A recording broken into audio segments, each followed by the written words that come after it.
kembali lagi bersama aku. Nah, kali ini aku pengen sharing ke kalian tentang pengalaman aku melahirkan saat pandemi COVID-19. Jadi, aku tuh melahirkan anak kedua aku itu awal April. Dan kalau misalnya kalian ingat, awal April 2020 itu kan PSBB pertama. Nah, anak aku itu lahir di 19 April 2020. Jadi itu pas banget waktunya sama waktu pemerintah nerapin PSBB yang pertama, itu di Jakarta. Nah, beda banget sama waktu aku melahirkan anak aku yang pertama. Jadi kelahiran bayi aku yang kedua ini semuanya serba seakan-akan tuh mendadak dan cepat banget. Jadi kalau misalnya aku melahirkan anak aku yang pertama, itu kan aku bener-bener bisa kayak persiapan ini itu banyak, kayak beli baju babynya, habis itu aku bisa milih dokter yang aku mau, udah kayak gitu aku udah bisa planning jauh-jauh hari aku pengen ditemenin sama suami aku dan orang tua aku dan semuanya tuh bisa gitu. Nah, yang di kehamilan kedua aku ini bener-bener waktu tahu corona mulai masuk ke Indonesia, terus tiba-tiba dokter yang aku mau biasanya nanganin aku itu cuti, semuanya tuh langsung bikin aku tuh sempet yang deg-degan banget gitu, kacau semuanya. Terus yang pas kelahiran kedua ini, aku kan nelfonin waktu aku mulai ngerasain sakit ke VK waktu di rumah sakit. VK tuh kayak ruang bersalinnya gitu. Nah itu tuh aku bener-bener disuruh kayak nungguin sakit baru aku bisa masuk ke VK itu. Jadi supaya maksud itu nggak mondar-mandir gitu. Dan itu yang bikin aku tuh kayak jadi parno sendiri, karena kan aku kan emang udah pernah ngelahirin anak yang pertama, tapi anak pertama itu kan aku nggak ngerasain yang pecah ketuban atau gimana, bahkan pembukaan 1 ke pembukaan 2 itu aku jaraknya tuh seminggu. Nah yang pas kehamilan kedua ini tiap aku mules dikit aku tuh jadi parno gitu, karena aku nggak mau ke rumah sakit, karena kan image rumah sakit waktu itu jadi tempat yang serem gitu kan, kayak aku takut banget waktu itu sama corona, takut ketularan, takut nanti gimana kalau misalnya amit-amit keluarga aku kena, terus nanti kehamilan aku gimana. Jadi akhirnya waktu aku ngerasain mules, aku bener-bener langsung via call aja gitu ke ruang VK. Nah jadi ceritanya waktu aku pertama kali ngerasain mules, terus aku nelfon ke VK-nya itu, VK-nya cuma ngasih tahu, Bu kalau misalnya sakitnya itu jaraknya udah deket, baru nanti ke rumah sakit. Nih ini dihitungin aja katanya, kalau misalnya emang waktunya itu udah mulai yang kayak teratur dan jaraknya deket, cepet-cepet langsung gitu. Nah terus akhirnya aku sama suami nungguin tuh tiap mules, tapi ini mukanya kayak masih biasa aja, ya udah deh nggak usah gitu kan. Terus akhirnya besoknya masih kayak gitu juga, mules tapi hilang-hilangan, ya udah nggak jadi lagi akhirnya. Sampai akhirnya waktu itu hari ketiga atau keempat itu aku bangun tidur udah sakit, mules gitu, rasanya tuh kayak kram, kayak kita mau menstruasi hari pertama dan kedua, tapi masih bisa ketahan gitu loh. Jadi paginya aku bangun terus main sama anak aku yang pertama, habis itu sorenya aku masih main lari-larian dulu, terus nepok-nepok selimut, main sama anak aku, sampai akhirnya setelah maghrib aku ketiduran dan aku kebangun karena mulesnya tuh udah bener-bener mules gitu. Nah kalau yang waktu aku hamil anak aku yang pertama, aku kan sempet kayak ngerencanain aku pengen video ini, video itu, tapi karena namanya melahirkan yang pertama pasti panik kan, jadi akhirnya itu kan nggak bisa terjadi karena aku kayak nggak ada persiapan lah gitu. Nah yang kedua ini, yang tadinya aku kira aku bakalan bisa kayak bikin vlognya segala macem, itu karena sakitnya mendadak dan terjadi begitu cepat akhirnya nggak jadi lagi. Nah tapi nanti aku bakalan selipin cuplikan video yang sempet di-shoot sama suami aku waktu kita perjalanan ke rumah sakit, supaya nanti kalian ada gambaran kira-kira kalau misalnya mau ngelahirin selama pandemi COVID-19 ini tuh kayak gimana sih suasananya. Nah terus kita lanjutin lagi. Ini aku ngomongnya maaf kalau agak terburu-buru karena aku sambil ngebayangin waktu saat-saat aku melahirkan, karena emang kayak ada pengalaman yang baru, jadi nggak semuanya itu buruk. Kalau misalnya kalian yang nonton video ini, kalian lagi hamil dan mau melahirkan, kalian nggak usah panik, tenang dulu. Karena kayak aku kemarin waktu mau melahirkan, emang pasti kaget banget, kayak pasti ada deg-degannya. Tapi aku yakin kok kalian juga bisa gitu ngelewatinnya. Nah terus kita lanjut lagi ke ceritaku.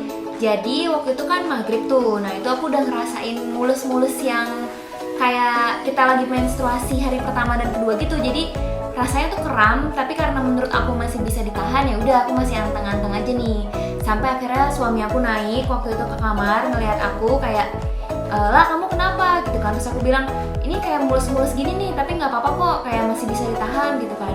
Terus aku download aplikasi juga untuk yang ngitung kayak jarak interval sakitnya, dan ternyata itu tuh udah rutin gitu, waktu itu udah 10 menit sekali, dan sakitnya tuh emang sakit banget yang bikin sampai aku bener-bener harus nekuk kaki gitu. Nah terus akhirnya suami aku bilang ini kayaknya kamu bisa jadi udah mulai pembukaan nih gitu kan, terus ke rumah sakit aja yuk gitu kan. Terus karena aku emang waktu itu udah ngerasain mules, aku bilang ya udah deh gitu kan, ke rumah sakit aja. Nah akhirnya suami aku cepet-cepet turun manggilin adik aku. Waktu itu emang orang tua aku dan adik aku ada di rumah buat nemenin aku. Jadi waktu tahu corona udah masuk Indonesia, habis itu mau ada PSBB segala macem, emang langsung mama dan adik aku itu kan nemenin aku di rumah.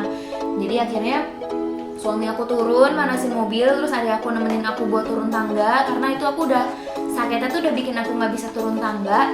Akhirnya ya udah, yang tadinya kita persiapan, aku persiapan kayak mau make upan dulu lah, mau keramas dulu lah, karena kan pengen ceritanya kan nge-vlog gitu kan. Karena nggak bisa ya udah deh, karena udah sakit ya udah akhirnya kita cepet-cepet ke rumah sakit. Nah tapi untungnya memang kita udah persiapan karena udah tahu corona dan udah PSBB. Jadi di mobil kita udah naro kayak APD. Waktu itu kita hunting APD masih susah banget dan harganya masih lumayan mahal. Tapi karena kita pikir ini untuk keamanan kami gitu kan, untuk keamanan anak kami juga yang waktu itu masih di kandungan. Jadi ya udah akhirnya kita beli 2 untuk aku dan suami aku pakai. Terus beli face shield juga, sama beli masker dan segala macem. Nanti aku bakal share di akhir video tentang apa aja yang aku siapin. Pokoknya kita langsung berangkat tuh waktu itu ke rumah sakit. Nah di rumah sakit aku udah mulai yang menggeliat tuh, udah menggeliat karena sakit banget. Terus akhirnya setengah jam nyampe ke rumah sakit Medistra waktu itu aku melahirkannya. Terus di situ protokolnya udah mulai ketat tuh untungnya. Jadi kita masuk, di termometerin dulu, dicek suhunya. Terus sebelum dibawa ke ruang VK aku harus di ruang yang periksa dulu, waktu itu di IGD. Jadi diperiksa bener-bener, dicek suhu badan segala macam sampai ruang VK bilang oke, boleh masuk. Ya udah akhirnya aku masuk gitu kan. Nah karena semuanya udah oke, akhirnya aku naik ke ruang VK. Abis itu nyampe ruang VK aku digantiin baju yang buat persiapan persalinan segala macem. Dan udah di situ dicek, ternyata pas nyampe rumah sakit aku tuh udah pembukaan 3. Dan itu aku sama suami yang kayak kaget banget. Terus langsung ngabarin ke orang tua, karena kan orang tua kan gak bisa ikut nemenin. Untungnya waktu itu suami masih boleh, jadi 1 orang aja yang boleh nemenin. Nah itu aku langsung chat ke orang tua aku, ternyata udah pembukaan 3. Ya udah, habis itu kan deg-degan tuh semuanya, langsung berdoa gitu-gitu. Terus suami ninggalin sebentar buat cek administrasi, pembayaran segala macem. Nah ternyata pas suami aku di bawah, aku udah nambah lagi pembukaannya. Jadi pembukaan 4, pembukaan 5 itu jaraknya cepet banget, bener-bener cuman kayak sejam kurang. Nah terus akhirnya di jam 9 kurang, itu jam 8.40-an, akhirnya aku melahirkan. Nah aku melahirkannya itu secara normal. Nah habis itu langsung anak aku kayak biasa langsung diangkat, dibersihin dulu, habis itu langsung ditaruh di dada aku buat inisiasi waktu itu menyusui diri segala macem. Sampai akhirnya dipisahin lagi sementara karena untuk dicek dulu segala macem. Baru akhirnya aku dibawa ke ruang ruang biasa untuk istirahat. Nah itu juga untungnya suami aku boleh nemenin. Nah karena perjalanan melahirkan secara normalnya ini aku bisa dibilang tergolong singkat, dan mungkin aku bersyukur banget sih karena kan waktu itu ini lagi pandemi COVID-19 ini kan. Jadi takut lama-lama juga di rumah sakit, dan gak nyangka juga ternyata proses melahirkan anak kedua aku tuh beda banget sama yang pertama. Dari yang tadinya nungguin 18 jam anak pertama, ini tuh bener-bener aku cuman 5 jam doang dari pembukaan. Aku taunya kan pembukaan 3 tuh, pembukaan 1-nya aku gak ngerti jam berapa karena di rumah posisinya. Itu bener-bener cuma 5 jam udah lahir. Nah aku pengen nge-sharing ke kalian, kira-kira dari pengalaman aku ini apa sih yang bisa aku bagi ke kalian, suka dukanya itu, terus apa yang harus kalian siapin untuk melahirkan di rumah sakit saat pandemi COVID-19 ini nih. Nah yang pertama nih yang bisa kalian siapin, yang pertama itu menurut aku kalian harus bener-bener siapin mental. Jadi mental ini tuh kalian harus bener-bener kayak nyiapin segala ketidakmungkinan yang bisa terjadi. Kayak aku waktu kemarin, jadi aku kan udah pengen banget melahirkan waktu itu sama dokter Handaya namanya di rumah sakit Medistra. Nah ternyata waktu aku check up mulai yang bulan ke-8 kalau nggak salah, itu tuh dokter aku tuh udah mulai cuti. Jadi aku bener-bener harus cari dokter pengganti dan kayak kebingungan gitu, kira-kira dokter ini bakal cocok nggak ya. Terus aku sama suami sempatnya mikir, ya udahlah nggak apa-apa gitu kan, check upnya nggak bisa sama dokter Handaya, tapi aku pengen banget melahirkannya itu sama dokter Handaya. Nah, tapi ternyata sampai di hari H yang kita nggak tahu gitu waktu lahirannya kapan, dokter Handaya itu masih nggak bisa waktu itu untuk menangani aku melahirkan. Jadi aku sempat kaget, tapi karena waktu itu suami dari jauh-jauh hari udah bilang, ya udah nih karena dokter Handaya udah cuti terus nggak bisa gitu kan, karena kan beliau memang udah tua juga. Jadi kamu udah harus siapin mental nih. Waktu suami aku bilang gitu kan ke aku. Ya udah, akhirnya aku udah oke, udah bener-bener ya udahlah nggak sama dokter Handaya nggak apa-apa, nggak usah takut gitu kan, pasti bisa sama dokter yang lain juga. Ya udah, akhirnya puji Tuhan bisa gitu. Nah, jadi mental dulu nih yang mesti disiapin. Nah, habis itu yang kedua masih di persiapan mental itu adalah tentang yang nemenin dan nggak nemenin nih di rumah sakit. Nah, kalau misalnya kalian yang sebelumnya pernah melahirkan juga, misalnya ditemenin sama orang tua, atau misalnya kalian ditemenin sama orang-orang yang kalian percaya bisa nemenin. Nah, waktu pandemi COVID-19 ini yang bisa nemenin itu dibatasin. Jadi kayak aku kan waktu melahirkan anak yang pertama itu aku ditemenin sama orang tua aku dari pihak aku dan pihak suami aku, terus ditemenin sama suami aku juga kan. Nah, ini aku bener-bener cuma ditemenin sama suami aku doang. Ini aku masih syukur banget masih bisa ditemenin sama suami. Ada beberapa tempat yang emang nggak bisa ditemenin sama siapa-siapa gitu kan. Jadi ini aku bener-bener waktu itu sama suami doang. Terus di ruang rawat inap juga nggak ditemenin sama siapa-siapa. Jadi ya rasanya kayak ada yang kurang aja gitu. Nah, di situ yang ketiga itu kalian harus bisa mikir positifnya nih.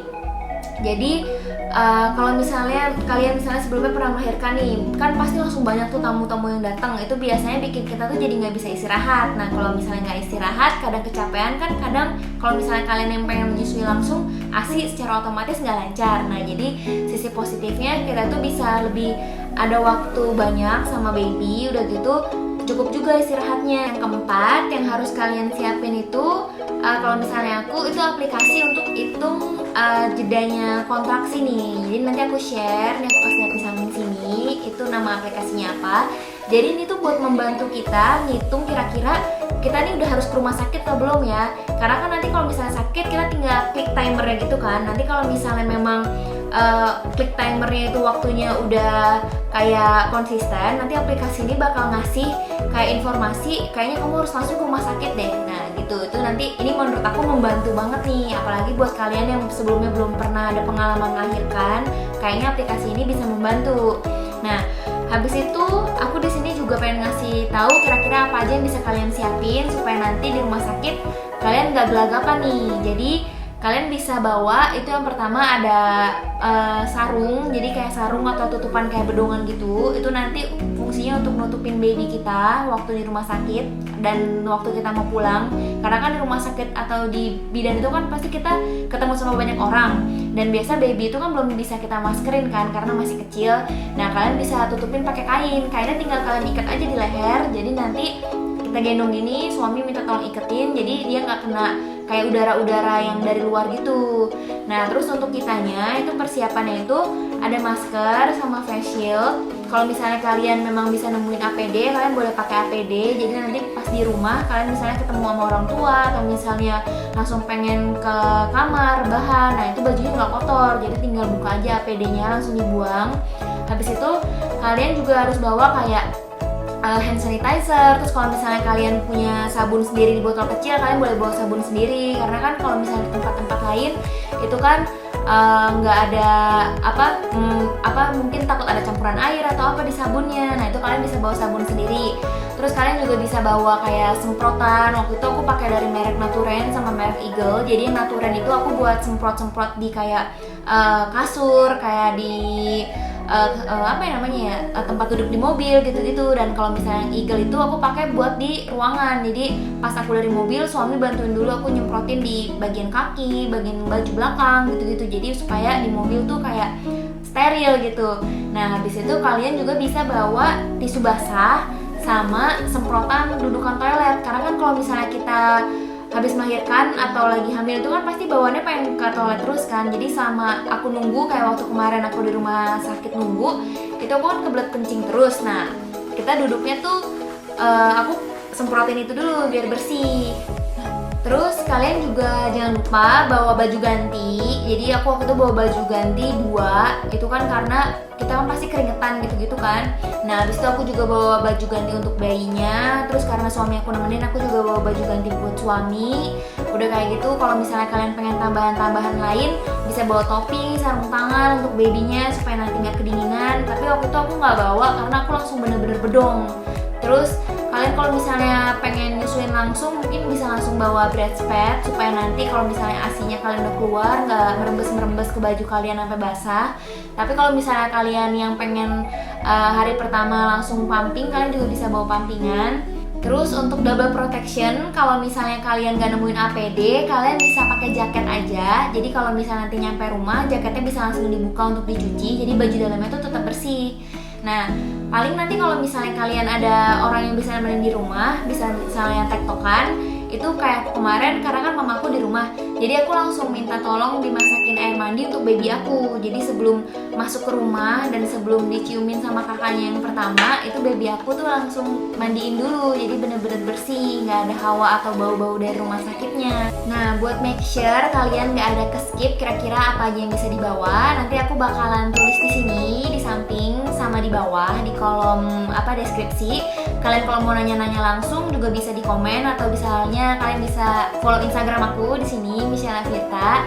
Nah, aku pengen ngasih tahu ke kalian kalau misalnya selama kita hamil dan selama kita melewati proses melahirkan dan setelah melahirkan, itu kan imun kita itu kan pasti drop secara otomatis. Itu makanya aku nyaranin kalian untuk bener-bener jaga kebersihan, sering-sering cuci tangan. Kalau misalnya nggak bisa cuci tangan, kalian bisa pakai hand sanitizer, itu minimal 60% kandungan alkoholnya. Nah, itu tadi sharing pengalaman aku melahirkan saat pandemi COVID-19 sama apa aja yang aku siapin. Semoga bisa membantu kalian. Nah, buat kalian yang pengen nungguin video aku selanjutnya, mungkin atau pengen ngasih tips, masukan, kalian bisa komen di bawah ini. Dan kalian juga yang udah nonton video ini dan misalnya kalian suka, jangan lupa tekan subscribe, like, dan lonceng. Dan jangan lupa juga follow Instagram aku di Michelle Firta supaya kalian gak ketinggalan info-info atau video aku yang lainnya. Terima kasih yang udah nonton, sampai jumpa lagi, Mam.